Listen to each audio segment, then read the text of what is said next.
उदय पे सभी on board सभी राज्य आ गए कि अभी भी उदय पे लोग? मुझे बड़े दुख से आपके साथ शेयर करना पड़ता है कि अब एक राज्य रह गया है, पश्चिम बंगाल। मुझे समझ नहीं आ रहा है कि क्यों अपनी जनता को उदय का लाभ नहीं देना चाहते।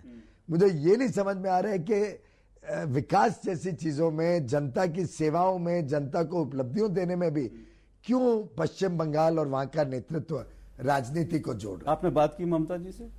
मेरी तो कई बार चर्चा हो चुकी है, लगभग 1.5-2 वर्ष से ये चर्चा चल रही है और उनके मंत्रियों से चर्चा होती है। अभी भी पावर मिनिस्टर्स कॉन्फ्रेंस में मैंने दरख्वास्त की कि भाई जो चीजों में लाभ मिल सकते हैं उसमें आप क्यों राजनीति जोड़ रहे हो।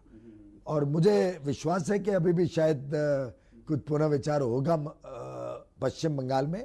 हम कभी भी केंद्र सरकार में विकास के मुद्दों पे, जनता की सेवा के मुद्दे पे हमने कभी राजनीति नहीं की। हर राज्य को सामान्य दृष्टि से देखा है। हमारा ट्रैक रिकॉर्ड है, आप 3 वर्ष का हमारा ट्रैक रिकॉर्ड देख लीजिए। चाहे कांग्रेस की सरकार हो, चाहे उत्तर प्रदेश की समाजवादी सरकार थी पहले, चाहे बिहार में नीतीश कुमार जी की सरकार हो, हमने कभी किसी सरकार के साथ राजनीतिक कारणों से भेदभाव नहीं किया। सभी को सामान्य अवसर मिले, सभी को सुविधाएं मिले। आखिर मेरा लक्ष्य तो जनता है।